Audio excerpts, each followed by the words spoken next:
today's content is sponsored by Double Ghost, so stay tuned till the end because these battles are gonna be amazing. Using a Jelly Sand up in front, using a Frostlass at the back, and in between we're gonna fit the amazing Reggie the Rock Johnson. So let's see what we have here, as Dunsparce is gonna try to go ahead and spam its weird moves. I don't care at all about the second drill run. I know we can still survive, those rollouts will never be enough to farm us down, and we still have a lot of energy to spare. Even against the normal type Pokemon, those two ghost types are gonna be extremely useful, so that's why I recommend this team to you. What I also like about this team is that it has a lot of charge attacks to unleash to the opponents, and most of the times those two shields that the opponent is having will not be enough, so you can go with a rampage of attacks and absolutely destroy down the opponent. Able to get here to the Stone Age in a weird attempt to go for the Great and try to farm a little bit more extra. This is not gonna happen, of course. Frostlass is so glassy. Down we go right after to the drill run, and I have a feeling here that we can win the CMP, so I'm just gonna go for it. Here comes the Surf, gonna grab the shield, so it all depends on what they have at the back. Seeing their team, perhaps they have extra coverage for a fighter up in front, since they have a Dunsparce up on the lead, at the back the Ghost type, and of course I'm expecting something like a Pidgeot, Noctowl or an Altaria. Perhaps they had one of these Pokemon because they definitely back out, and we're gonna get this sweet victory with our Frostlass as our closer. Most of the times Frostlass is gonna be our main safe suite, to be honest, but for this battle, well, we had to throw Regirock a little bit earlier into the fight. Anyways, right here we're gonna take one Sky Attack on the Jelly Sand, and right after we're just gonna keep going with our Frostlass. So Frostlass is gonna be able to charge up a lot of energy points on its arsenal, and of course right here, even against a Leaky Tank which is a normal type, we can still go ahead and pressure a lot with those back to back avalanches, triple back avalanches here, as they're getting super close to another move. I'm just gonna throw here the third one, and this is gonna grab the second shield out of play. And what I want to do here is to take those moves and then try to snipe down a little bit of HP out of this Leaky Tank, and right after I might be able to finish them off, but I cannot. Of course, this is gonna be a Power Whip, they have so much energy to spare, and at this point I can easily go in with my Regirock, start farming down all that crucial energy. They cannot reach the Power Whip, and as it seems this is just a desperate charge attack, not gonna shield, not gonna fall for that easy bait. And here comes now the Altaria, so now we have a lot of energy to spare, not gonna wait anymore, just gonna keep my shield for the end game, and it is gonna be the Wall Rain. So big damage with the Stone Age, but how much? Can we one shot? Almost we can. 1 HP for the Wall Rain, they back out right after, and that is a great game. Into the next one now, trainers. And we're having Frostlass up on the lead. They switch out. This is something we do not see every day, but they have a Cradily, which is also pretty safe for the meta. And I think that Cradily is one Pokemon that can absolutely be the most solid core breaker for this team. So let's see how well we can play around it. We got a shield out of play with Cradily. Most of the times I do not shield my Jelly Sand, to be honest. So right here I'm just gonna go down in one shot. My Frostlass can go in now. We can definitely use my two shields right here because they're getting super close to another Rock Slide, and I think that they need 2 more Bullet Seeds at this point. I'm just gonna try to snipe them down, but they want to catch one Avalanche on their Frostlass. This is not gonna happen, not today, I know better. Gonna overfarm, finish off with a Shadow Ball. Let's see now what they want to do, because Cradily is returning. This is the second Bullet Seed that I was talking about. Now they go down before they unleash any weird move. They have the Quagsire, and I'm not gonna throw yet because I know that I can tank one Mud Shot with this, one Mud Bomb, excuse me, with this on my Regirock, and right after we can pressure for the Stone Edge. I'm pretty sure that they want to go with back-to-back Mud Bombs in order to throw one for the Regirock, one for the Frostlass, but to be honest I already have a lot of energy stored up on my Frostlass. One Avalanche is already ready to go, and this is gonna knock out the Quagsire for sure. Let's get now into the next one against Leonidas. And we're having kind of a weird lead against Altaria. As always, I do not like Altaria leads on my Jelly Sand. I have a solid backline for any flyer out there, especially on the Retro Cup, right?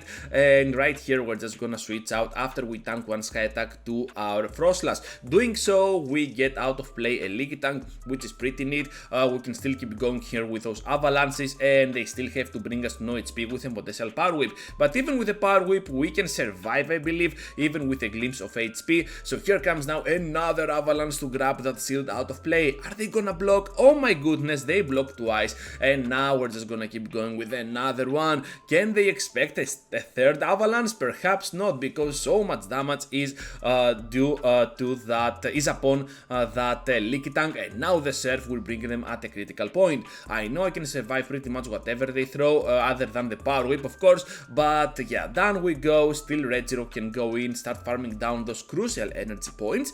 At the back they have the jelly sand, and as it seems we have the 2 shield flex. Can we use the 2 shields and bring them to no HP? Because Regirock is just gonna dominate against anything when it has the shield advantage, unless that anything is gonna be a fighter, and that's why I have my earthquake on my Regirock. So down they go to the second Stone Edge, and right after they back out. So look what we have here and who we have here, because it is gonna be an Iphion. Hello trainer, how are you doing?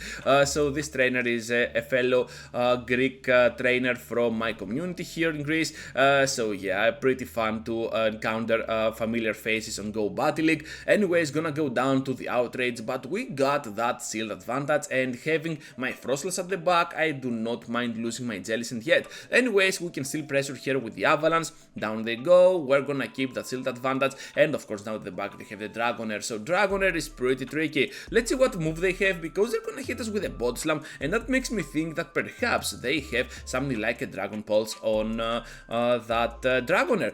We can definitely play around it, but still we can throw this Stoness now. It is gonna be the return of the second Dragon type, the Altaria. Big damage, but still they can farm down. Hopefully though we have 2 shields here to flex, and all I want to do is to go ahead, start farming down all that crucial energy, get out of here with the Avalanche ready to go, and we can absolutely close this battle. Well played to my friend here, and yeah, the outcome is already settled. They back out. Into the next one now with a Pidgeot upon the lead. Horrible lead scenario. Hopefully though the backline can help a lot here, and we're just gonna go straight for that Avalanche. Are they gonna expect this one? Let's see together. Okay, yeah, of course they are. Why am I thinking that they would not shield? That would make no sense at all, right? Anyways, I'm not gonna shield for sure. This is no Brave Bird. I knew that they were gonna go for the feather dance and then switch out, because I was switch locked. No reason to go for a Brave Bird here. But anyways, at this point I'm just gonna seal the next move, because as it seems this cast form can be super tricky, and my switch timer is almost coming up. We cannot catch the Weather Ball right on time on the Jellicent, so right here we're just gonna farm up to a double Avalanche, because we know they have a shield and we can definitely play around it.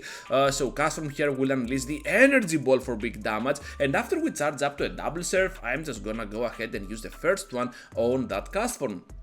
Down they go, Pidgeot returns, and of course I have now the upper hand, because Regirock can absolutely destroy down Pidgeot. But before we do that, we can definitely go with back-to-back serves to finish off Pidgeot with our Jellicent, which is pretty neat. Double now at the back. All we have to do is to go for the serve here, then switch out immediately to my Frostlass and try to go for back-to-back avalanches. I know that even if they unleash the move here, we can definitely win the CMP. That's why I went for that switch right after my serve, and they're getting super low at a point that my Regirock can definitely go in now and start farming down the crucial energy that remains. Actually, it's not crucial energy, it's a crucial HP. We're never gonna get to a move right on time, and yeah, this is gonna be an awesome ending to this battle. Into the final one now with the Dunsparce upon the lead. Long time no see Dunsparce, so whenever I was using Jellicent upon the lead, I was having a lot of bad leads, and this normal typing is kinda bad as well,